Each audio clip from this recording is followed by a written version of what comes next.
Acho que o meu grande aprendizado, invariavelmente, foi com pessoas, assim. É aquela, assim, eu acho que eu tive a sorte na minha carreira ter pessoas muito competentes e muito abertas a ajudar. Isso me ajudou muito. Uma primeira vez numa reunião com o Banco Central, você fica até nervoso e tal, mas depois você vê que na prática, que, ao contrário, que legal que um órgão tão robusto está disposto a dialogar com as entidades da sociedade para entender como fazer coisas de fato efetivas, né? Então, isso é muito legal. Desde que eu comecei na minha trajetória até agora, eu fico muito feliz porque eu vejo muito mais mulheres nesse mercado e eu vejo as empresas muito mais preocupadas em garantir que você tenha mulheres ali, enfim, nas lideranças, nas posições estratégicas.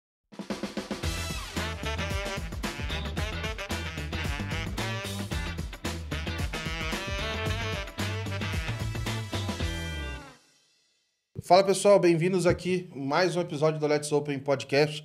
Sou o Gabriel Pereira, estou aqui semanalmente trazendo para vocês as principais pessoas da indústria, vozes da indústria que estão contando para a gente como é que tem funcionado o mercado, o que está sendo feito, quais tem sido a experiência delas e como é que elas têm enxergado as oportunidades dentro do mercado de Open Finance. A gente já falou com gente de todos os backgrounds possíveis. Talvez não, sempre tem um novo para a gente conversar. E hoje a gente vai conversar com a Ana Luísa, que é Head de Pagamentos na AstroPay Brasil.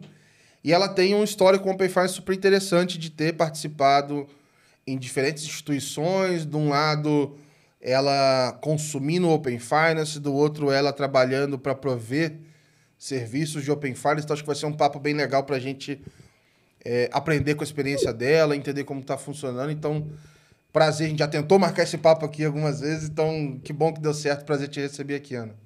Oi, Gabriel, obrigada pelo convite, é um prazer estar aqui com você hoje. Boa. A gente, antes de entrar no detalhe de Open Finance, queria saber um pouco mais quem que é a Ana, fora do trabalho, de onde é que você é, enfim, antes de você vir parar nesse mundo aqui do mercado financeiro. Tá bom, legal, vamos começar. Eu sou Ana Luísa, tenho 32 anos, eu sou daqui de São Paulo. Eu cursei administração na FGV. Eu demorei um pouco para chegar nesse mercado, porque logo que eu me formei, eu achei que eu queria trabalhar com marketing. Trabalhei em consultoria de branding, etc.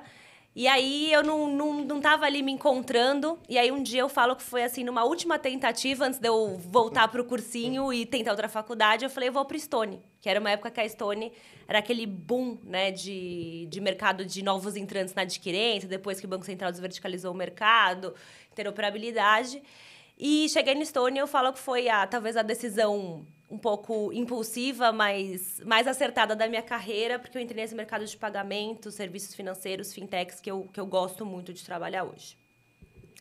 Então, contando acho que um pouco aí dessa minha trajetória, eu tenho trabalhado nos últimos 8 anos nessa área. Eu sempre trabalhei em áreas mais voltadas para negócios / produtos, em fintechs, pagamentos, banking, etc. E eu já passei, como você comentou, por diferentes perfis de empresas e produtos. Então, eu trabalhei, como eu comentei no Stone, com essa parte de adquirência, mundo de cartões, e foi um momento muito interessante, porque, de fato, eram quando estavam se consolidando essas novas empresas em um mercado que era muito tradicional. Depois eu fui para o Mercado Pago, onde eu trabalhei parte com adquirência e parte com um dos projetos que eu falo que eu mais gostei de trabalhar, que foi o Pix. Então, a gente começou a trabalhar com o Pix num momento em que o Pix ainda estava sendo desenhado pelo Banco Central. Então, eu participei tanto dessa construção com o Banco Central, quanto lá dentro eu implementei do zero, de ponta a ponta. Uma coisa completamente nova, e eu até falo que, para quem trabalha com pagamentos, você ter a chance de poder construir uma nova infraestrutura de pagamentos é uma coisa assim, é quase que uma vez na vida, né? E eu tinha essa oportunidade.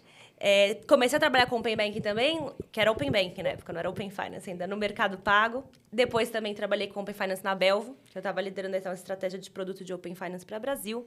E aí hoje eu voltei aqui para a parte só de pagamentos, mas eu falo que foi interessante, porque eu vi um pouco de cartão, um pouco de Pix, um pouco de Open Finance, vi toda a evolução, e agora eu tenho que fazer tudo isso andar junto dentro da AstroPay com todos os meios de pagamentos que existem, vamos dizer assim. Legal, legal.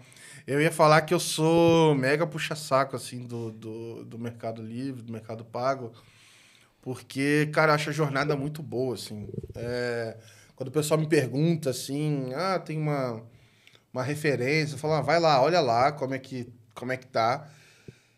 Se talvez não tá próximo assim, se não tá ao 100% do que dá para fazer hoje, certamente tá no 99% do que é possível fazer de uma boa jornada com as ferramentas que tem hoje, assim. Então, eu sempre, desde o começo, lá o primeiro...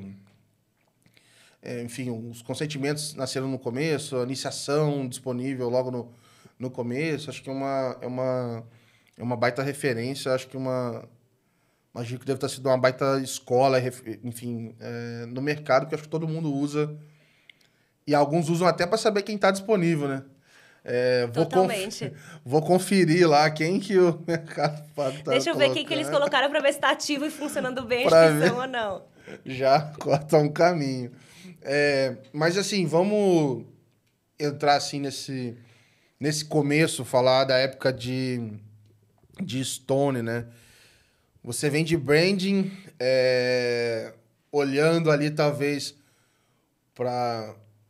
Hoje tem até discussões mais de como, né, metrificar a brand, etc. A Purple Metrics acabou até de receber uma rodada seed agora, que se propõe a fazer isso, etc.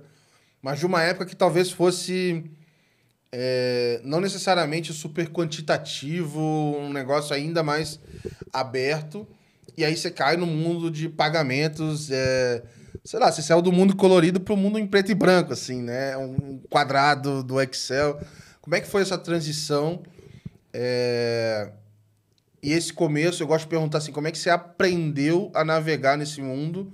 Que acho que cada um teve uma formação super diferente aqui, né? Sim, com certeza. E até é interessante você falar isso, porque eu acho que cada pessoa ali vai ter um perfil de trabalho que se adapta ou não. E depois que eu fui, talvez, para um mercado mais preto no branco, eu acho que eu percebi que justamente o que não me fez criar esse vínculo com branding é que eu, pessoalmente, sou uma pessoa que eu gosto de mensurar, de entender os resultados, o impacto na ponta. E em uma consultoria de branding, de fato, a gente dava direcionamentos para um cliente, colocar ali na ponta uma cultura, coisas um pouco mais subjetivas, que eu vejo muito valor, mas que me dá mais prazer trabalhando no outro lado. Uhum. E aí, assim, quando eu cheguei no Stone, de fato, assim, era um mundo que eu não entendia nada. Para falar que eu não entendia nada, eu já tinha feito um projeto de branding para uma adquirente, então eu sabia minimamente o que era o emissor, o que era a bandeira, e era só. E eu acho que, assim, uma coisa que a gente tem que dar... Lá, a Stone, eu sempre falo que foi minha grande escola de meios de pagamentos. Porque eu trabalhava numa área que era especificamente toda a gestão de relacionamento com as bandeiras, que regula tudo. Então, eu tinha que entrar em tudo. Eu tinha que entrar na parte de tecnologia, na parte de financeiro, na parte de marketing, etc. E, assim, acho que o meu grande aprendizado, invariavelmente, foi com pessoas, assim. Aquela, assim, eu acho que eu tive a sorte na minha carreira ter pessoas muito, muito competentes e muito abertas a ajudar. Isso me ajudou muito. Mas quando eu cheguei lá, eu tive um gestor que foi o cara que, assim, me ensinou tudo daquele mundo. E ele era um cara super técnico. Ele me dava, assim, regulação. Lê a regulação. Entende esse marco regulatório. Vai conversar com o cara de TI para entender como é que o sistema funciona. Então... foi, de fato, acho que uma fase de estudo, que ali no começo eu ficava um pouco perdida, mas depois a gente vai se adaptando. E eu acho que é isso, né? Essa indústria tem muito, obviamente, da sua experiência, você vai se acostumando, mas você tem que contar um pouco com pessoas, porque em pagamentos, agora, acho que é um tema que está começando a ter mais conteúdo. Mas, geralmente, você queria fazer um livro de direito, regulação de meios de pagamentos, de payments. Não tinha, era um monte de compilado de norma que você tinha que achar, juntar, começar a conectar os pontos. Então, você acaba se fiando em pessoas com experiência. E eu acho muito legal que hoje eu vejo isso mudando. Então, a gente começa a ter conteúdos de podcast, a gente começa a ter gente no YouTube, a gente começa a ter newsletter, que começam também a criar esse aculturamento e permitir que as pessoas até conheçam mais sobre essa indústria para saber se elas querem trabalhar com isso ou não antecipadamente, né? Não descobrirem, por acaso, como foi o meu caso. Eu acho que eu cansei de repetir, assim, quando eu entrei no Itaú, eu não tinha menor... Assim, depois de ver o que foi, talvez se eu soubesse, eu ia ter mais vontade de entrar. Pois é. Mas eu entrei sem ter a menor ideia do que eu estava indo fazer. E até com certo ceticismo, assim. Tipo, cara, esse negócio de... Para mim era tudo resumido a banco, varejo. Era isso que a minha visão limitada na faculdade dava. Ah, cara, esse negócio de banco, varejo, sei lá, mano, agência, puta, sei lá se isso é interessante. Porque na faculdade ficava procurando sinais ou elementos que te dessem alguma visão do que poderia ser interessante. E aí as carreiras tradicionais era consultoria, sei lá, private equity, VC, banco de investimento, atacado. E aí toda essa que para mim hoje é a beleza desse mercado de varejo, vamos dizer assim, de infraestrutura, não tinha a menor ideia, assim, e depois de conhecer realmente foi muito atrativo. Você pegou a Stone nesse momento de abertura de mercado, a Stone, enfim, a gente não precisa chover no molhado aqui, né, do tamanho que foi, mas como é que foi passar por esse turbilhão, eu não sei se passar, né, sobreviver esse turbilhão lá de dentro, enfim, ir se desenvolvendo lá, pegando mais, acho que... Quando é que foi o momento que você sentiu que você estava dominando o assunto ou lidando melhor com a ambiguidade que é também tratar desses temas, assim? Perfeito. Eu acho que tem uma coisa que foi boa para mim, que a Stone, ela é uma empresa que ela tem uma cultura muito do vai lá e faz, assim, acho que a forma de aprendizagem é te jogar um pouco nas coisas para você aprender. E acontece muito isso. Eu lembro que eu estava, acho que na minha segunda semana, perdidona, e aí me falaram, então, vai ter uma reunião com um diretor de uma bandeira, mas fulano de tal, sênior, que não vai poder ir, vai você. E eu falava assim, gente, mas o que eu vou falar com essa pessoa? Como que eu vou fazer isso acontecer?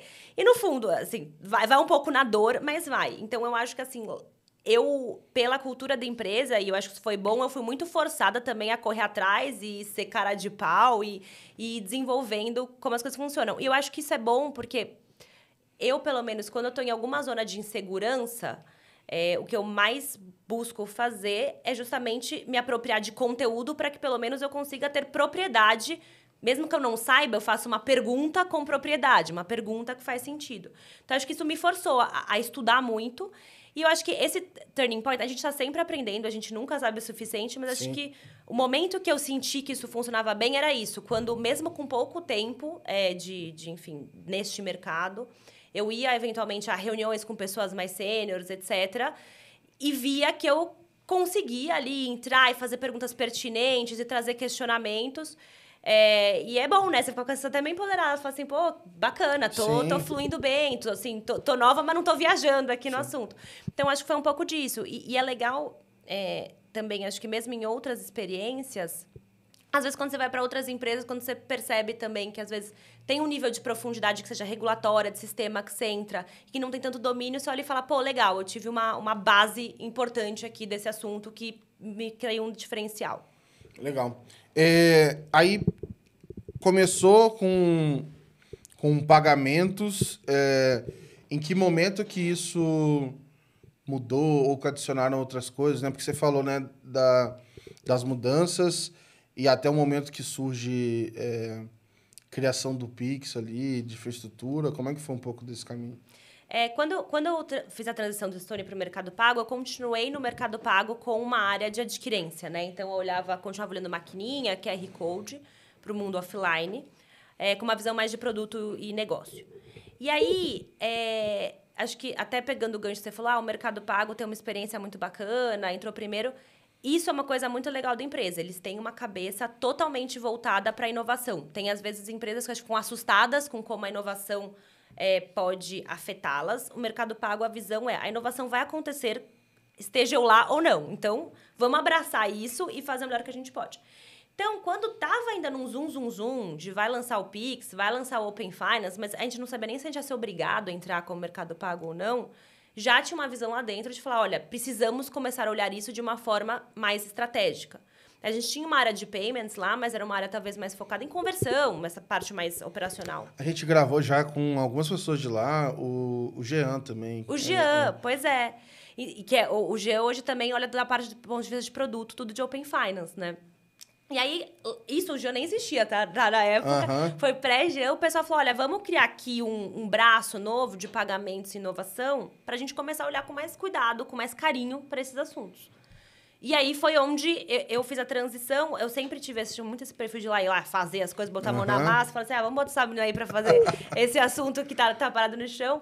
E aí a gente começou, de fato, a trabalhar com Pix e com...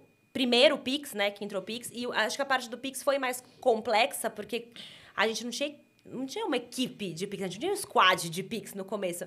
Então, eram, sei lá, 11 squads diferentes, trabalhando e a gente fazendo tudo acontecer. E aí, acho interessante que é aquela evolução em aprendizados. Quando foi entrar o Open Finance, o pessoal do mercado pago falou, já tivemos um processo regulatório que teve um impacto muito grande, que foi Pix. Então, vamos lá e vamos entrar mais robusto ainda no Open Finance. Então, aí chegou o Jean, começaram a falar, vamos ter um produto específico, um cara de tech específico pra gente entrar com tudo nesse mercado. Então, e eu fui meio que acho que nessa onda, sabe? Começou o assunto, eu tava lá, cheguei nesse momento e comecei a pegar esses projetos. E eu adoro esses produtos de inovação regulatória, eu acho super legal, porque... É isso, você vai trabalhar... Tudo bem que você já mexendo numa empresa, você tá mexendo numa esfera que meio que vai mudar a forma com que as pessoas se comportam ou consomem alguma coisa. Isso é muito legal, né? E como é que foi no processo de... Não sei como é que... Se nesse momento você já era... já trabalhava com gestão, mais como especialista. Em que momento que isso também se apresenta assim na sua carreira? De, beleza, eu estou conseguindo dominar o assunto, independente de, obviamente, né? Quando a gente fala dominar, a gente está deixando claro que conhecer uma parte e estar apto a aprender o que mais precisa ser aprendido para executar aquilo ali, mas em que momento que começa a entrar também outras pessoas e tudo mais? Assim, as minhas primeiras experiências de gestão foram ainda na Stone, então foi legal que foram experiências de níveis de senioridade também foram aumentando, então, às vezes, é muito diferente você gerir uma pessoa, talvez a um nível, uma pessoa que seja mais iniciante e que precisa de mais orientação do o que e como fazer, e aí, depois, é mais complexo ser uma pessoa, talvez um coordenador, alguma coisa que fala, não, essa pessoa já tem que dar uma orientação de carreira. Então, acho que eu fui nessa crescente, comecei no Stone, no Mercado Pago, na parte de pagamentos também cheguei a ter uma equipe. E quando cheguei nessa área nova, inclusive, eu não tinha uma equipe, inicialmente. É que até onde eu sei, o Mercado Pago é super enxuto, né? É enxuto. E a gente tem estrutura, parte no Brasil, parte na Argentina, então a gente tem que ir se dividindo. E aí tinha esse desafio também, se fala assim, gente... E era pandemia ainda, acho que a gente estava em casa, não tinha muito o que fazer, sabe? Era pandemia. Então, assim, eu falo, gente, a gente trabalhava por dois. Só que também tem essa questão, que é uma parte da gestão, de alguma forma, indireta, que era isso. Nessa época, a gente teve que pegar 11 squads diferentes, então eram 11 PMs com um monte de dev embaixo, e coordenar. E eu acho que, então... Tem um desafio interessante de você entender os incentivos, né, de cada uma dessas áreas, porque não eram áreas que trabalhavam, talvez, exclusivamente para aquele projeto, elas tinham também outras metas, outros OKRs, e também provar um pouco a relevância de projetos que ainda não existem para essas áreas, para manter essas pessoas engajadas, né? Sim. Então, teve essa sorte que o Pix deu muito certo, então, para o próximo, o pessoal estava com super gás, quis contratar a equipe e tal. Então, isso foi muito legal. Mas foi mais ou menos, acho que essa experiência. E aí, enfim, eu nunca trabalhei, talvez, com equipes diretas tão grandes, mas eu sempre fiz gestão de equipes indiretas muito grandes. E eu acho muito legal. Não, isso... E essa questão dessa influência, né? Ela é super relevante, ainda mais nesses projetos, porque é o que você falou, assim, não se faz sozinho, né? Você tem que estar envolvendo muitas áreas e tudo mais. Então... Quando você fala ali de uma organização das iniciativas de Open numa grande instituição, cara, isso envolve o banco todo, a instituição toda. Então, é um papel super relevante. Eu acho que os projetos com esse tipo de demanda, acho que só vão aumentar daqui para frente. Assim. Acho que as instituições estão meio que aprendendo a trabalhar de novos formatos e acho que isso foi um ganho positivo de ter aquela pressão de entregar o Pix e depois agora com o Open Finance e tal. Acho que teve muito aprendizado, assim, do dia a dia, né? Totalmente, assim. E até acho interessante que acho que a forma com que a maior parte das empresas que eu converso trabalham com Open Finance, elas têm sempre uma equipe que a gente chama de uma equipe core, que de fato é a equipe que vai estar ali no ecossistema, com o Banco Central, vai estar construindo toda a plataforma. E tem as equipes que se chamam de casos de uso, que são as pessoas que vão começar a olhar para as diferentes verticais de negócio que você tem numa empresa para ver como você dá aplicabilidade àquilo. E tem desafios, porque quem olha, talvez, para esse tipo de projeto tem que ser uma pessoa, de alguma forma, muito generalista, porque... Vamos pegar o exemplo de Open Banking, Open Finance. Você tem que saber dialogar com a equipe de crédito para ver o valor que aquilo vai trazer para uma equipe que está fazendo um score. Mas, eventualmente, você também pode ter que falar com uma equipe de compliance, porque aquilo também pode trazer um super valor para a KYC ou para a equipe de produto que vai estar construindo um PFM. Então, é o que você falou. Talvez seja um modelo de trabalho cross, que é um pouco diferente das estruturas que a gente está acostumado de produto, né? Uhum. Então, eu concordo com você que sei lá, vamos falar agora de CBDC, que estamos falando agora... É o mesmo cenário, né? Sim. E aí, em que momento, né? Onde é que você estava quando você ouviu a primeira vez falar de Open Banking? Nossa, é uma ótima pergunta. Qual que a primeira coisa que veio na sua cabeça, assim? Eu acho que a primeira vez que eu ouvi falar de Open Banking era... Provavelmente, que eu me lembro, sabe essas coisas que você fica vendo clipping, coisa de fora, e você de repente vê aquilo lá, Open Banking UK, vai mudar o mercado. O PSD2, só que merda é essa, né? Você vê umas letras. Assim, eu acho que a primeira vez que eu vi o negócio do Open Banking, minha pergunta foi, não entendi nada. Assim, sabe, eu ouvi, eu falei, gente, não entendi nada desse conceito, não tá fazendo o menor sentido pra mim. E aí, acho que eu tive que depois ler algumas vezes pra começar a entender. E eu lembro que até... Antes mesmo de eu estar num projeto de Open Banking, a gente chegou, por algum motivo, eu entrei numa reunião com o pessoal que provê estrutura, que era scraping na época, e eu lembro que eu ouvi aquela reunião e falei assim, gente...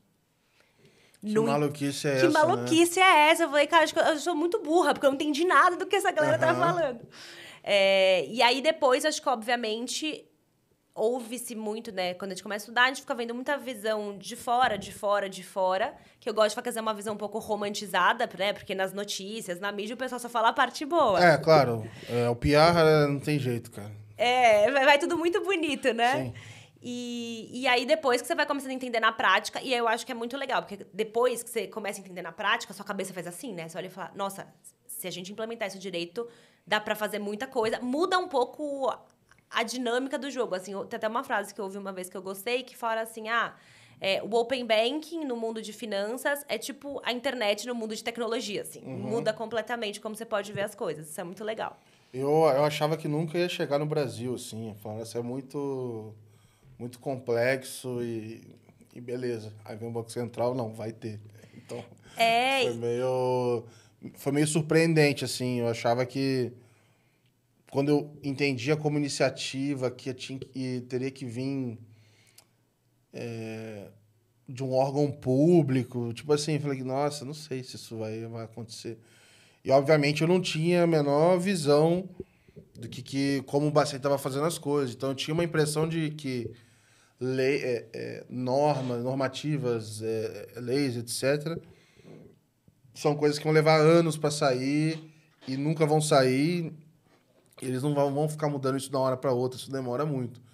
Mas agora, olhando a velocidade com que se entra coisas novas, é impressionante, assim. Acho que muita gente não tem a menor ideia de como é que o nosso mercado é super referência, assim, no mundo. Não, a gente tem que tirar o chapéu pro Banco Central, porque, assim, eu sou fãzona, assim. O Banco Central, acho que tem essa agenda de inovação e cumpre de uma forma muito profissional, muito eficiente e com muito diálogo. Isso que eu sempre achei legal é o Banco Central, né? Você fala, até quando você faz uma primeira vez uma reunião com o Banco Central, você fica até nervoso e tal, mas depois você vê que na prática, você fala que, ao contrário, que legal que um órgão tão robusto está disposto a dialogar com as entidades da sociedade para entender como fazer coisas de fato efetivas, né? Então, isso é muito legal.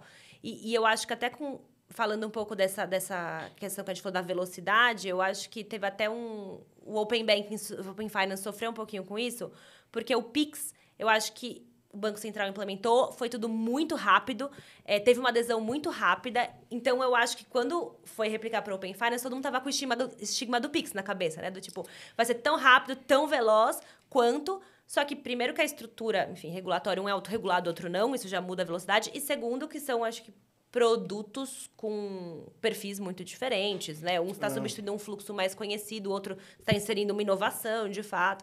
Então, tem um pouco disso. E aí, acho que criou-se também essa expectativa agora que tudo que é regulatório vai ser muito rápido, né? Eu acho que isso aí rolou porque a gente tem essa conversa hoje, dessa expectativa, por conta de, na minha visão, assim, de algumas lideranças de instituições que simplesmente não ouviram a média gestão ou quem estava mais próximo do dia a dia. E, não, é isso aí, vai sair. Tipo assim, empurra para mídia, para PR, que quer fazer um headline mais interessante para vender clique. O diretor que promete para o outro diretor que não vai entregar porque a nossa área é foda. E aí, tipo assim, acho que qualquer um que olhasse pro escopo ali no dia a dia sabia. A gente meio que tá assim, tava um olhando pro outro falando, cara, Não vai rolar. não vai. Enquanto isso, tá lá o cara bradando que não, nós vamos entregar. E aí, tal, eu lembro, cara, tal dia vai chegar os dados, vai abrir a porteira tal dia. A partir daí, um monte de cliente vai dar consentimento, D mais 15, nós estamos botando política para rodar. Pô, eu, na minha mera posição aqui de coordenador, falo, cara, isso aqui é brincadeira. Você tenta, obviamente, dar opinião lá, mas você fala, deixa quieto, depois o tempo vai mostrar. Mas eu acho que foi uma... Teve muita instituição que perdeu tempo com essa falsa expectativa, assim. Eu acho que demorou a se alinhar. E as outras que foram mais realistas, acho que desde o começo andaram mais rápido. Acho que isso fez um pouco de diferença na hora de ver os casos de uso saindo assim na rua, sabe? Concordo. Não, e acho que esse alinhamento de incentivos entre executivo, equipe, não importa se é para esse projeto ou não, é sempre algo complexo, porque não necessariamente quem está fazendo a meta lá em cima tá conhecendo a ponta, né? Mas eu concordo, acho que algumas empresas conseguiram ter essa visão um pouco... E para os dois lados, né? Teve gente que demorou muito, acho que também para se engajar. Até agora tem gente demorando. E aí a onda tá passando. Ouvi o C6, todo episódio eu reclamo do C6, porque eles não entraram. O Inter também não entrou, vou ficar dando o nome, todo episódio eu vou falar. Vamos fazer um exposed aqui de todo episódio. Mundo. Ó, e os clientes pedem, viu? Os clientes pedem muito. Não, eu saí, eu tô tirando meu cartão do C6, já falei isso, todo episódio eu reclamo. Eu postei esses dias lá o novo Dash lá. A pessoa, por que não tô achando o Inter? Fala, deixa eu te explicar por quê. Liga lá pra eles e pede pra eles entrarem. Aí tem a área do Open Finance e tal, mas não tá. Enfim, vai chegar a hora. Mas a gente com dinheiro pra participar também, não é tipo assim, o Banco Nacional de Volta Redonda que não tem dinheiro pra entrar no Open Finance. Tem todas as questões de evolução, obviamente não é barato estar lá, mas os clientes estão sendo privados, assim. E tem um específico, o C6, que não funciona nem com scrap, então você não consegue se conectar em lugar nenhum. Dados blindados. E eu vou ficar reclamando aqui até vocês colocarem. Mas você sabe que uma coisa que você falou que eu acho que é bem interessante, porque, enfim, o período que eu tava na Belvo, eu mudei, né? Porque lá no Mercado Pago, eu era olhando para como a gente implementava na empresa, quando eu fui pra Belvo, eu mudei minha perspectiva e comecei a falar como as empresas estão consumindo esse produto, né? Porque a Belvo oferece toda a infra de conexão. E aí é curioso, porque eu acho que justamente esse desalinhamento de algumas empresas que falam assim, amanhã a gente vai virar a chave, vamos estar com um score de crédito maravilhoso, inibiu algumas empresas também de entrarem nesse processo de adoção. Então, às vezes, falando com clientes que ainda não estavam no Open Finance, eles falavam, olha, mas eu vi que na empresa X ou no banco Y não deu certo, eles ainda não estão rodando. E aí o pessoal ficava com medo de fazer um investimento nesse projeto, talvez por conta desse desalinhamento. Então, assim, não é que... foi prometido que o projeto ia ter 1 milhão de conexões no primeiro mês e não rolou. É isso, como que isso foi comunicado, eventualmente, né? Quando vê, vai ser tarde demais. E tá muito claro, assim, porque começou com campanhas com ex-BBBs, guerra ali para pré-consentimento. Cara, isso é absurdo. A gente fez isso, gente. Como ecossistema, a gente falhou. A gente teve que correr, Cara, tipo a corrida das chaves do Pix, né? Pré-consentimento das chaves do Pix também. Teve ido com da chave do... Então, mas acho que foi isso. Veio da história da chave. Mas a chave, de alguma maneira, poderia dizer que faz algum sentido, porque a jornada ia funcionar. Agora, o pré-consentimento, ele não valia nada, nada, nada. Tem gente que foi pra Globo pra falar disso, cara. Sim. Estão rasgando dinheiro, gente. Estão fazendo layoff e gastam dinheiro com essas coisas. Enfim, é maluquice. A gente passou por esse momento também. Que eu acho que curioso. é isso. Ninguém tá tão acostumado a fazer projeto regulatório. Aí eu olhava assim, Pix foi um projeto regulatório. Foi assim. Então agora vamos replicar para o Open Finance. Eu acho que rolou muito isso nas empresas, E é meio né? que pra... Eu acho que, assim, faz parte, porque rola uma questão de imagem ali, mas é um jogo do tipo, olha, alguém quer ser mais ousado, não, a gente tem que sair na frente. E aí bota. Não, mas o outro banco fez, eu também tenho que fazer. Então vamos fazer alguma coisa. E aí começa uma pressão interna, e aí o que é mais importante disso tudo, que é o cliente, o pessoal esquece. É o pessoal de branding falando, temos que mostrar que nós somos uma empresa inovadora. Vamos lá, a gente saiu na frente, igual agora com o Drex. Somos a primeira instituição azul do sul de Volta Redonda que fez uma transação no Node, não sei lá o quê, do Nem Drex. sabe direito como vai ser o Drex, E, né, tipo gente? assim, cara, se lasque, cara. Tipo assim, legal saber que tá se movimentando. É super relevante. Tipo assim, faz total diferença, obviamente. Mas é isso, legal, tá andando. Só que aí o que o pessoal faz? Pega a mesma notícia e começa a dar um caráter de sou melhor do que o outro por conta disso, e aí vira uma breguinha de ego. E aí, no final, a comunicação que deveria ser para já aproveitar e educar a população, ela tá tentando só se promover. E aí, puta, aí... E no fundo é isso, assim, acho que, obviamente, as empresas concorrem entre elas, mas ao mesmo tempo, quando a gente está falando de ecossistema, quanto mais as pessoas são formatadas, todo mundo está ganhando, tudo bem. Depois você vai começar a pensar em como você incentiva o consentimento ser para você, não para o seu concorrente. Sim. Mas falar, explicar. Por exemplo, é o caso da iniciação de pagamentos, né, do Open Finance, que é uma ferramenta que eu acho que tem muito valor, mas tem um educacional muito grande que ainda precisa ser feito para os clientes. Então, é isso. É mais legal, eventualmente, todo mundo sentar e falar, olha, como que a gente vai explicar isso para o cliente? Vamos usar um nome similar para essa ferramenta, para todo mundo identificar, do que, às vezes, ficar nessa alfinetada. Vai por aqui ou vai por ali, né? Então, vamos aproveitar para falar de Belva agora, desse período de olhar para as empresas, olhar para o mercado. Como é que foi essa transição e como foi o momento que você começou a olhar para isso, assim, né? Que você já contou um pouco aí dessas questões de expectativas e por que um resolve entrar ou não, mas como é que era olhar para esse mercado desse outro ponto de vista agora, assim? Eu acho que é muito interessante do ponto de vista profissional olhar por esse outro lado, porque às vezes você começa a entender melhor porque algumas coisas são como elas são. Porque antes, eu sempre trabalhei em fintech.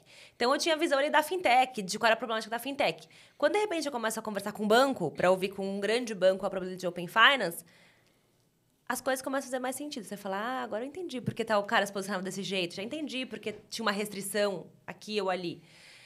Então, acho que é muito interessante. Mas, assim, uma coisa que eu percebo que é uma dor em comum, não importa se você é fintech, se você é bancão, se você é, enfim, empresa de crédito, todo mundo ainda está entendendo como que eles vão lidar com esse volume grande de informações, né? Acho que no Brasil, por isso que a gente fala muito dado, inteligência artificial, etc., o Brasil não considera um país que tem um nível de, talvez, sofisticação tão grande nessa parte de inteligência de dados. Quando a gente vai para os Estados Unidos, tem muito que a gente ainda pode avançar. Então, eu acho que isso é em comum de todo mundo. Todo mundo ainda está querendo entender onde aplicar, eventualmente, como mudar as jornadas. Mas é legal você ver várias perspectivas, com toda certeza.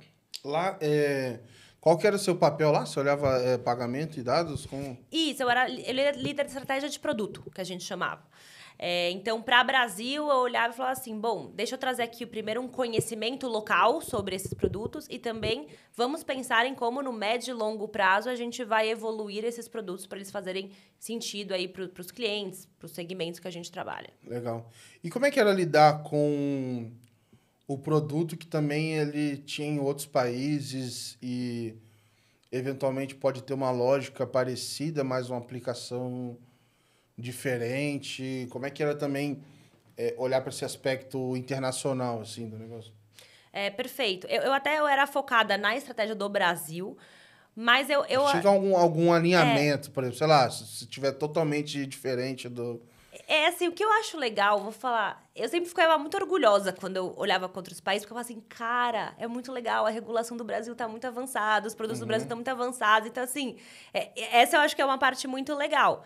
Mas também é muito interessante ver como que a gente constrói esses produtos juntos. Então, assim, eu fiz reuniões com o Banco Central da Colômbia, porque eles queriam pegar a experiência do Brasil para aplicar lá. O que também se fala, pô, olha que legal, a gente tá virando referência, né, como país.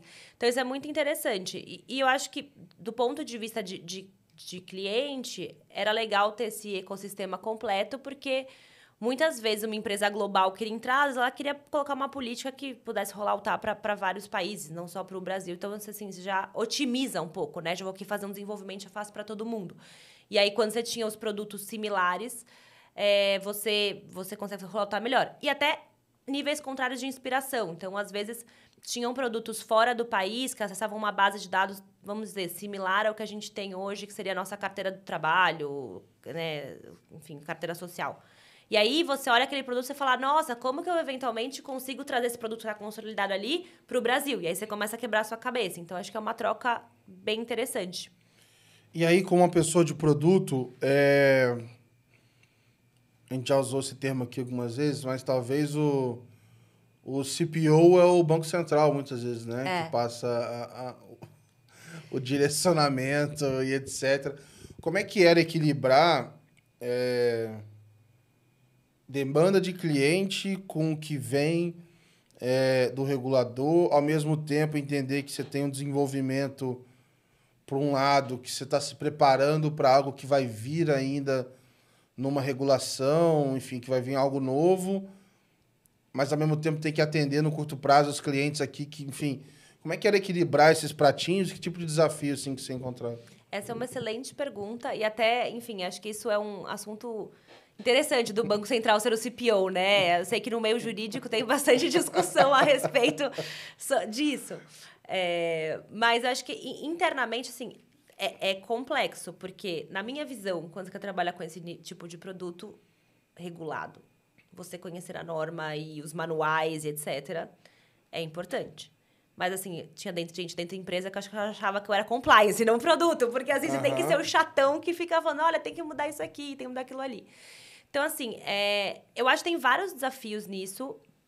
Primeiro, é uma questão de cultura, porque muitas vezes as equipes, por exemplo, de UX, elas não estão acostumadas a ter ali uma diretriz do que elas podem ou não podem fazer. No máximo, é o guia de marca.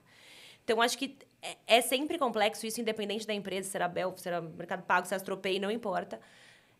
Eu acho que é muito importante você explicar e contextualizar para as pessoas da equipe como que funciona, e principalmente as pessoas vão de fora, como funciona o mercado do Brasil, porque tem países que o Banco Central não tem tanta, enfim, uma palavra tão forte quanto aqui. Então, as pessoas nem entendem esse requerimento do Banco Central. O segundo ponto, que eu acho que é mais do ponto de vista executivo, no fim do dia é gestão de risco, porque assim, você tem um monte de coisa que você tem que cumprir. Você pode cumprir ou não pode cumprir. Só que aí, qual que é o risco que você está expondo? Você está expondo a continuidade de negócio, você está se expondo a uma multa, você está expondo a uma notificação. Então, acho que tem muito esse trabalho também de sensibilidade, que sua experiência te ajuda a falar ou não, de como você vai lidar com tanta demanda regulatória. Porque, assim, honestamente, eu acho que não tem nenhuma empresa que cumpre 100% na vírgula, desculpa, Banco Central. Mas, assim, tem coisas muito detalhadas. E o terceiro é o cliente. Que, às vezes, assim, o cliente fala, não, mas essa jornada de iniciação de pagamentos aqui tem muita tela, eu não quero. Eu falo, olha, eu também não queria, né? Mas, e aí eu acho que é de novo nesse ponto, que é quase que um educacional de você explicar. E eu acho que tem muitas vantagens, de alguma forma, de você ter coisas tão detalhadas. E eu acho que também nosso papel como produto...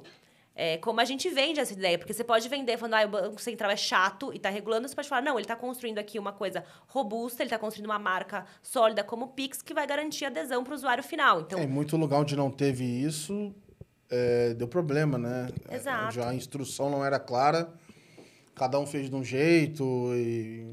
O próprio Open Finance na Europa, né? Antes de ter uma regulação um pouco mais, como você falou, padronizada, não pegava, era sistema de rede, né? Você não tinha gente conectando na rede, estava cada um fazendo de um jeito. Então, no Brasil, não tem essa, entendeu? Chegou a falar, API aqui sim padronizada, que eu, particularmente, acho ótimo, porque todo mundo se integrou e funcionou.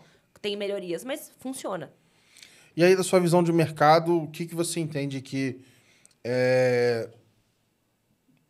merecia receber mais atenção? Onde é que a gente deveria concentrar esforços para que isso aumente a adoção? Acho que tanto do consumidor final quanto no B2B, assim, porque eu acho que são... Quando uma coisa acontecer, a outra vem, né? A gente não sabe qual das duas vai vir primeiro, mas por onde é que você acha que dá para destravar primeiro? O que você enxerga como oportunidade?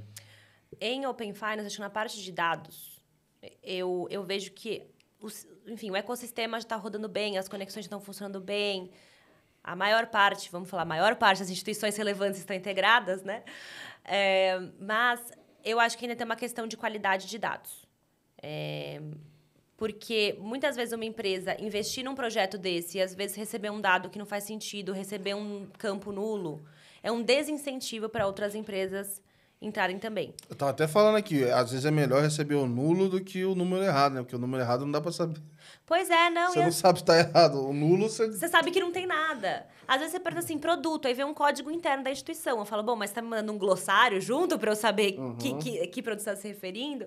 Então, acho que isso é muito importante. Acho que já tem iniciativas, né, que a gente vê do Banco Central em relação a isso, mas eu acho que, no fundo, o Open Finance é sobre dados. Se as pessoas estão achando que o dado não está valendo a pena, não dá nem para ir para a página 2 de falar de casos de uso. E espero que agora, entrando novos produtos, que a gente tem ali investimento, etc., que tenha essa preocupação desde o início, né? Com a qualidade do dado e talvez com um critério mais objetivo do que é um dado satisfatório ou não, né? E aí, o segundo ponto que eu diria é a parte de pagamentos, né? Que é melhorar a jornada e a experiência. Porque eu acho que o produto de iniciação de pagamentos tem muito valor. É um produto muito bacana, né? Você consegue fazer... No fundo, assim, pagamentos é sobre isso. Quanto mais invisível, transparente, imperceptível esse pagamento, melhor para todo mundo. Para o cliente e para o lojista, porque vai ter conversão maior, vai vender mais, é o que todo mundo quer. Então, esse produto é o produto que, de fato, viabiliza isso. Só que, para ter um engajamento do cliente, é isso. Ele precisa ver um benefício perceptível dele mudar uma coisa que o cérebro dele já está acostumado a fazer para outra. Então, eu acho que investir em maneiras... E aí, enfim, tem jornada de não redirecionamento acontecendo, uma série de coisas, mas investir em maneiras práticas de fazer essa jornada engajadora é o mais importante. Porque aí eu acho que entra no que você falou. Se o cliente gostou muito daquele método de pagamento, e aí, não sei, uma grande empresa colocou, o cliente vai começar a demandar para as outras lojas que ele também quer comprar daquele jeito. E aí vai entrar um ecossistema positivo. Mas são os dois pontos que eu daria mais atenção hoje em dia. Legal. Me conta mais dessa nova desafio que você tomou, nova posição. Tem pagamentos envolvidos? Tem Open Finance também? Vai ter? Me conta um pouquinho mais. Então, a AstroPay é uma empresa que já está há algum tempo no Brasil, mas, de fato, pivotou-se um pouco o modelo de negócios, a estratégia da empresa, e eles estão quase que dando um novo foco, e Brasil é um dos mercados prioritários. Então, a ideia da AstroPay ela é um mercado de dois lados, então tem tanto wallet quanto gateway, só que totalmente focado no nicho esportivo, né? E agora, com toda essa questão de regularização do betting esportivo, etc., abriu-se um mercado enorme para isso. Então, de novo, agora eu saí do lado do B2B e virei de novo o B2B2C, né? Uhum. Então, é mais como a gente aplica o Open Finance na prática. E aí, acho que, inicialmente, a gente conversa bastante sobre esse fluxo de iniciação, né, de pagamentos. Não sei se todos estão ouvindo, são familiarizados com o fluxo de iniciação de pagamentos, mas, basicamente, você pode fazer um Pix sem necessariamente estar na interface do seu banco, não, né? Não, tem que estar, gente. Está ouvindo esse episódio aqui, já está sabendo. Mas se não tiver, se já está no YouTube, vai na playlist do canal, tem lá um curso de Open Banking. São alguns vídeos, é rapidinho. Tem todos esses detalhes aí. Mas é isso. Essencialmente, você realizar o pagamento de dentro do contexto que você está inserido, sem ter que copiar e colar e nunca mais voltar. Exatamente, exatamente. Uma experiência tipo de boleto, só que no Pix, né? Sim. Então, assim, por exemplo, esse fluxo, para o caso de top-up, que a gente chama, que é você ter uma conta digital e carregar a sua conta, é genial. Porque que todo mundo que tem uma carteira digital quer é o quê? Principalidade, quer que o usuário use aquilo como carteira principal. Se você precisa ter o seu banco, um outro banco para trazer esse dinheiro, o cara no meio do caminho, ele pode te fazer anúncio, pode fazer propaganda, pode te puxar para o fluxo dele. Então, é um fluxo que, na minha visão, é sensacional para a parte de carregar a conta. Tanto que muitos, né, você pode ver, grandes bancos já estão implementando esse fluxo. Esse fluxo, se não me engano, o top-up, ele ficou...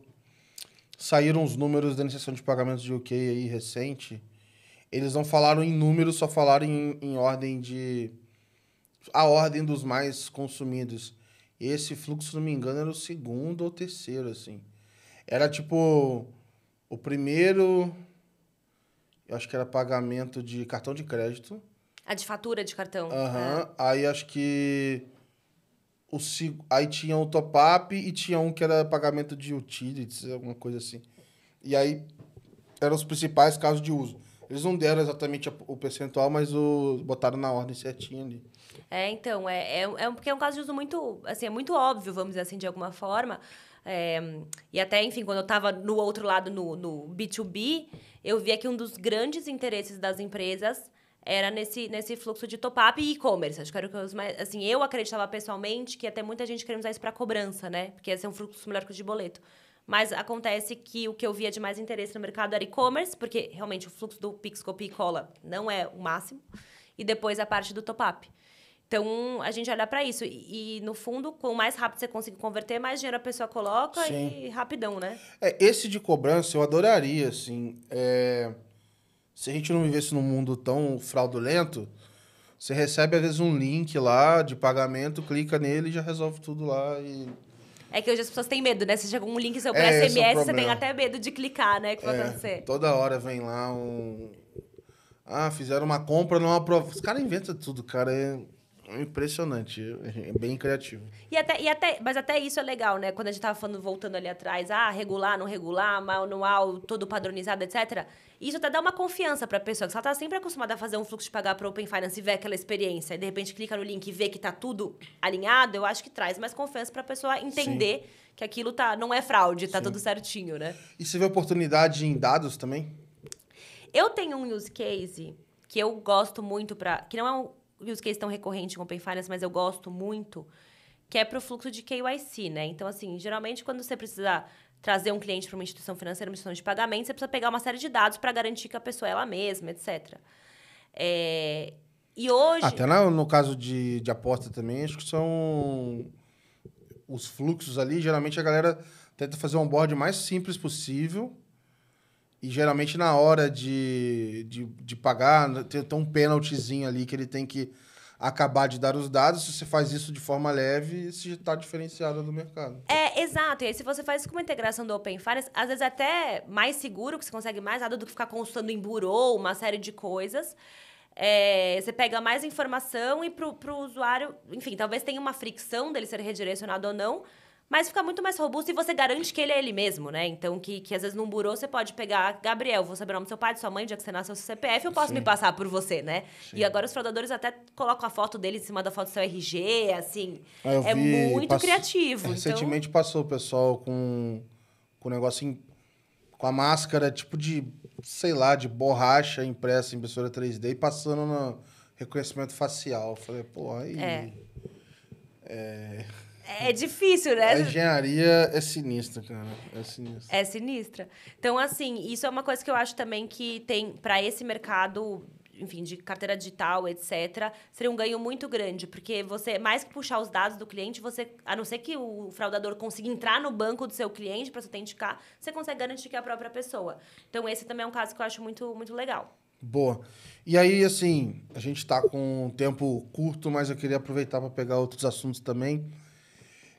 Vi que recentemente você também estava participando da iniciativa da Women Leaders em Fintechs e tudo mais. Queria saber como é que tem sido isso, como é que se manifestou também na sua trajetória, como é que foi um pouco desse aspecto, como é que você tem visto esse mercado, né? Porque, de novo, liderança feminina, se pensar em pagamentos, enfim, não são... É menos recorrente do que a gente gostaria e queria ouvir um pouquinho também de você. Eu acho que isso de lideranças femininas, infelizmente, por conta de um passivo histórico, né?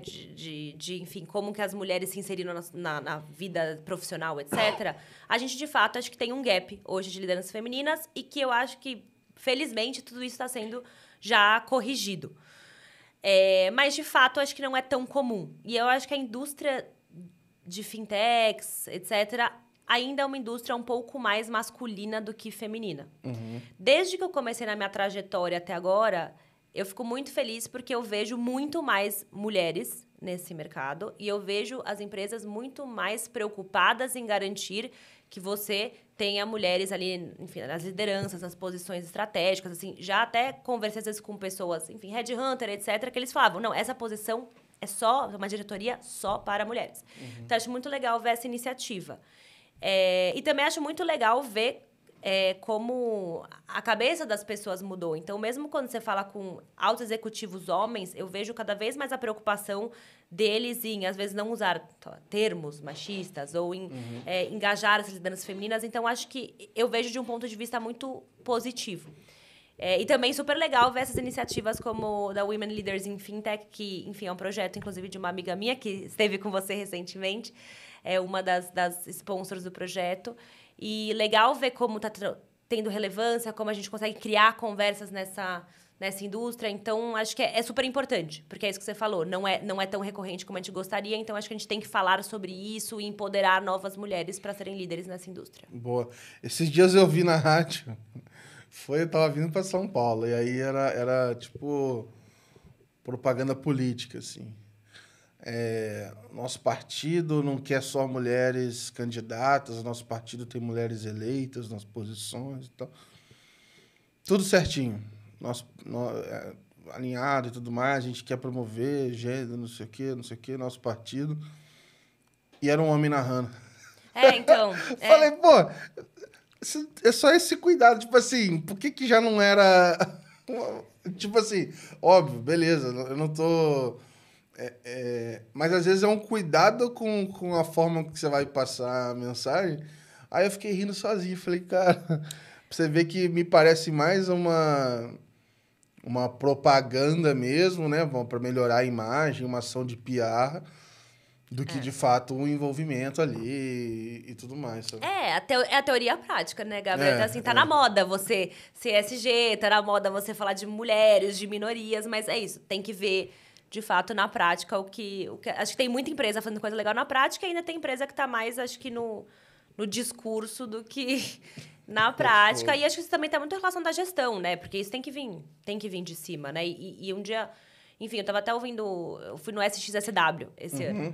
E eu tava vendo uma palestra que era justamente sobre um fundo de venture capital de mulheres pretas. E aí, justamente, nós estávamos falando disso. Eu falei assim, olha, enquanto os heads, os líderes de um fundo de venture capital não forem mulheres pretas, vai ser muito difícil, eventualmente, um homem hétero, branco, ter a consciência ou entender a problemática para investir em fundos desse perfil. Então, não adianta a pessoa que vai fazer o hunting das startups que querem investir ter esse perfil. Tem que vir lá de cima. E acho que cada vez mais é isso que a gente tem que construir, porque a gente fica com uma visão, de fato, de pessoas que vivem aquilo, entendem o que é ser mulher. Porque, assim, acho que toda mulher que está em indústria, em maior ou menor medida, em algum momento já passou por alguma situação que, enfim, machista, que não foi respeitada, etc. Então, quando você está lá em cima olhando isso, você vai olhar sob uma outra perspectiva, com certeza. Sim. Queria aproveitar que você tinha falado mais cedo sobre não tem muito bem sobre onde aprender e livros, etc. O que você tem usado como fonte? O que você recomenda para a galera que quer entender mais de pagamentos e, enfim, está tentando se aprofundar mais nesse tema, assim? Então, Let's Open. Não era para fazer... Não foi combinado, não era jabá. Mas, assim, acho que a primeira dica que eu daria é seja cara de pau. Tipo assim, vi uma pessoa no LinkedIn que tem experiência. Manda uma mensagem, pede uma reunião, assim, eu acho que já me deparei com pessoas muito abertas para trocarem, para ensinar, que eu acho que isso é super bacana. Talvez você receber uns nãos, mas talvez você receber uns tem uns sim. que nem respondem, mas faz parte, cara. Faz parte. Eu mando direto. Não é pessoal, entendeu? Então, vai lá e pergunta. Eu acho que no site do Banco Central, geralmente, ainda tem conteúdos legais e didáticos. Acho que muito nessa onda de dar um educacional para todo mundo sobre como funciona essa indústria tão complexa. E hoje em dia é isso. Acho que YouTube, você tem conteúdos bacanas. A Stone tem um podcast também que eles falam muito da indústria de pagamentos, que eu acho que eles trazem de uma forma super didática e relevante esse conteúdo. E uma coisa que é muito chata de ler, mas você aprende, é norma e regulação. Você entende muita coisa ali. Não vai ter jeito, galera. Vamos ter que ler norma. Eu não sou advogada, como eu já falei, mas você vira meio rábula, às vezes, ali nesse mercado. Eu tenho que sair uma versão... Tipo assim... eu lembro que eu tive uma dificuldade muito grande com contabilidade. Primeira vez que eu fiz uma matéria. E não aprendi. Acho que a maioria das pessoas tem, não é, Gabriel? Pô, eu não entendia nada que o professor falava e tal. E aí eu me identifiquei com um livro que era tipo assim, contabilidade para não contadores. Falei, cara, irmão, é agora que eu vou aprender. É isso, irmão. Se eu não aprender com esse aqui, eu não aprendo com mais nada. Então daqui a pouco a gente vai ter que ter uns Open Finance para quem não é de Open Finance, Drex para quem não trabalha. Pra gente traduzir as coisas que estão sendo faladas. Porque não é simples, né? Não é.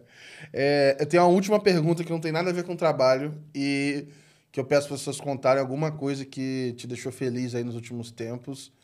E vale qualquer coisa. Já me contaram de instrumento que voltou a tocar, um parente que foi ver, reunião da escola do filho, enfim.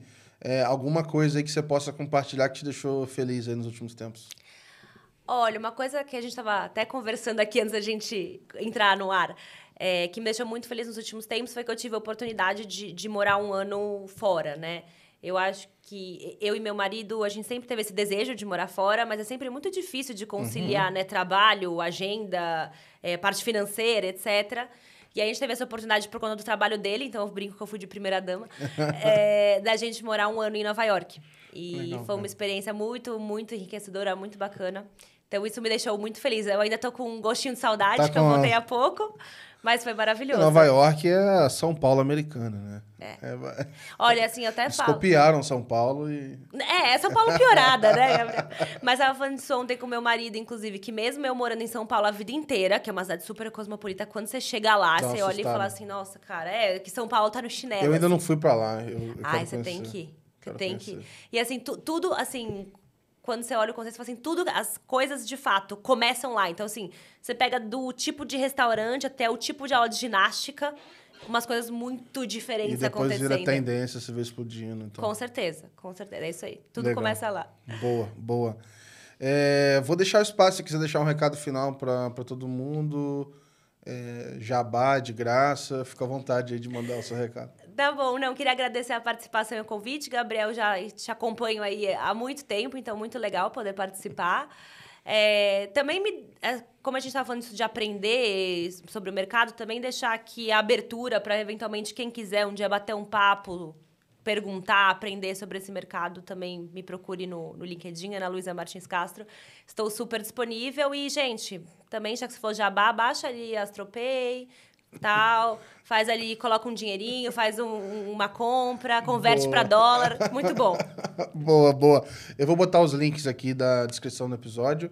E eu agradeço vocês que estão acompanhando. Tenho certeza que vocês curtiram bastante esse episódio.